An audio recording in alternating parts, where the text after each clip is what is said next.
ಈ ತುಳುನಾಡಿನ ದೈವಾರಾಧನೆಗೆ ಅದರದೇ ಆದಂಥ ಒಂದು ನಿಯಮಗಳಿದೆ. ನಮಗೆ ಈಗಾಗಲೇ ಕಾಂತಾರ ಮಾಡಿದ ಸಿನಿಮಾ ಮಾಡಿ ಒಂದಷ್ಟು ಎಲ್ಲಿ ಆರಾಧನೆಯ ದೈವಗಳೆಲ್ಲ ಇವತ್ತು ಬೀದಿಗೆ ಬಂದ ಪರಿಸ್ಥಿತಿ ನಿರ್ಮಾಣ ಆಗಿದೆ.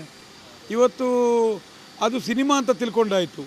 ಆದರೆ ಅದನ್ನು ಮೀರಿ ಈಗ ಎಲ್ಲಿಯ ಒಂದು ಕಾಂತಾರದ ಸೆಟ್ಟನ್ನೇ ಅದೇ ರೀತಿ ತಿಳ್ಕೊಂಡು ಈಗ ದೈವಾರಾಧನೆಯ ಕೊಡಿಯಡಿಗೆ ಬಂದು ಇವತ್ತು ಇಲ್ಲಿರುವಂಥ ಈ ನಾಟಕಗಳನ್ನ ನೋಡಿದಾಗ ತುಂಬ ಬೇಜಾರಾಗುತ್ತೆ. ಇನ್ನೊಂದು ಕಡೆ ಇಲ್ಲಿ ಗ್ರಾಮ ಸಂಬಂಧಿ ಎಲ್ಲೇ ಇಂಥ ನಿಯಮಗಳು ವಿಶೇಷ ಕಾರ್ಯಗಳು ಆಗಬೇಕಿದ್ರೆ, ಉದಾಹರಣೆಗೆ ಈಗ ಪ್ರಸ್ತುತ ಇರುವಂಥ ಕದ್ರಿ ದೇವಸ್ಥಾನ ಇದೆ. ಈ ಕದ್ರಿ ದೇವಸ್ಥಾನದ ವ್ಯಾಪ್ತಿಯಲ್ಲಿ ಇದು ಆದ್ದರಿಂದ ಎಲ್ಲಿಯಾದರೂ ಇಲ್ಲಿ ಇಂಥ ನಿಯಮಗಳು, ಅರಿಕೆಯ ನಿಯಮಗಳು ಆಗಬೇಕಿದ್ದರೆ ಕದ್ರಿ ದೇವರಲ್ಲಿ ಪ್ರಾರ್ಥಿಸಿ ಅಲ್ಲಿರುವಂಥ ಮಲರಾಯ ದೈವಕ್ಕೆ ತಂಬಿಲತೆ ಬೂಲ್ಯ ತೆಗೊಂಡು ಆ ದೈವಗಳನ್ನು ಪ್ರಾರ್ಥಿಸಿ ಆ ದೈವಗಳು ಹಾಲು ಕುಡಿದ ನಂತರ ಆ ದೈವಗಳ ಅಪ್ಪನೆಯ ನಂತರ ಇಲ್ಲಿ ಈ ಕಾರ್ಯಕ್ರಮ ಆಗಬೇಕಿತ್ತು.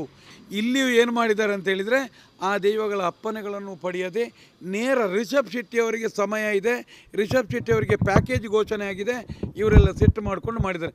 ಅದು ನಾನು ಹೇಳುವಂಥದ್ದು, ಅದೇ ಇವರ ಕೊರಿಯೋಗ್ರಾಫರ್ ಈ ದೈವ ನೇಮ ಕಟ್ಟುವವನ ಪಂಜುರ್ಲಿಗೆ ಹೋಗಿ ಅವನು ಬೂಲಿ ಹಾಕಿ ಹಿಡಿಬೇಕು. ಎಲ್ಲ ಕಡೆ ಅಲ್ಲಿ ಬರುವಂಥದ್ದು.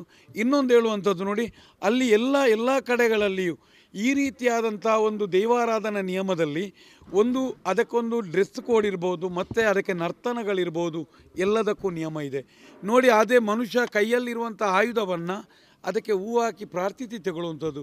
ಈತ ನೇರ ಹೋಗಿ ಅಲ್ಲಿಂದ ಹೋಗಿ ತಲೆಗೆ ಬಡಿದು ತಲೆಗೆ ಸುತ್ತಿಸುವಂಥ ಕೆಲಸಗಳನ್ನು ಮಾಡ್ತಾನೆ. ಆ ಬಟ್ಟಲನ್ನು, ಆ ಸ್ಟೀಲಿನ ಬಟ್ಟಲು, ಇದು ದೈವಾರಾಧನೆಯಲ್ಲಿ ಈ ರೀತಿಯ ಎಣ್ಣೆ ಬೂಲ್ಯ ತೆಗೊಳ್ಳುವುದಾಗಲಿ, ಈ ರೀತಿ ಕುಣಿಯುವುದಾಗಲಿ, ಈ ರೀತಿಯ ವಿಕೃತ ನೃತ್ಯ ಮಾಡುವಂಥದ್ದು ಇಲ್ಲ. ಆ ಬಟ್ಟಲನ್ನು ತಲೆಗೆ ಒಡೆದು ಆ ರೀತಿ ತುಂಡು ಮಾಡ್ತಲ್ಲ. ನಾನು ಹೇಳುವಂಥದ್ದು, ಅದು ಬಟ್ಟಲು ಅವರೇ ತರುವಂಥದ್ದು. ಆ ಒಂದು ಎಲ್ಲೇ ಡೆಲಿಕೇಟ್ ಅಮೂಲ್ ಡಬ್ಬಿಯಿಂದ ಮಾಡಿದ ಬಟ್ಟಲು, ನಾನೊಂದು ಬಟ್ಟಲು ಕೊಡ್ತೇನೆ ಅವನಿಗೆ, ಅವನು ಕೂಡಿದರೆ ತುಂಡು ಮಾಡಲಿ ಅಂತ ಕೇಳುವಂಥದ್ದು.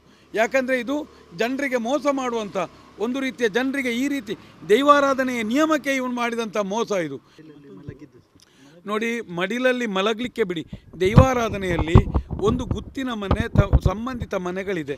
ಅದು ಮನೆಯಲ್ಲಿ ಸಮೇತ ದೈವ ಮತ್ತು ವ್ಯಕ್ತಿಯ ಮಧ್ಯದಲ್ಲಿ ಒಂದು ರೀತಿಯ ಬಂಧ ಇರ್ತದೆ.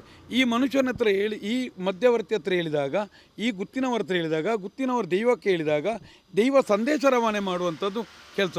ಮತ್ತು ಯಾವುದೇ ರೀತಿಯಲ್ಲಿ ಮಡಿಲಲ್ಲಿ ಮಗುವುದು, ಮುತ್ತಿಕ್ಕುವುದು, ಕಿಸ್ಕೊಡೋದು, ಹಿಡಿಯುವುದು, ಅಪ್ಪುವುದು ದೈವಾರಾಧನೆಯ ನಿಯಮ ಇಲ್ಲ. ಯಾಕಂತ ಹೇಳಿದರೆ, ದೈವಾರಾಧನೆಯಲ್ಲಿ ಎಲ್ಲಿಯೂ ಶರ್ಟು ಬನಿಯಾನು ಅಂಗಿ ಹಾಕಿ ಮುಟ್ಟಬಾರದು, ದೈವವನ್ನು ಟಚ್ ಮಾಡಬಾರ್ದು. ಒಂದೊಂದು ಕಡೆ ಉತ್ತರ್ಯವನ್ನು ಹಾಕಿರಬೇಕು, ಶ್ವೇತವಸ್ತ್ರಧಾರಿಗಳಾಗಿರಬೇಕು. ಯಾವುದೇ ಮೂರನೇ ವ್ಯಕ್ತಿಯನ್ನು ದೈವಗಳು ಮುಟ್ಟುವಾಗಿಲ್ಲ.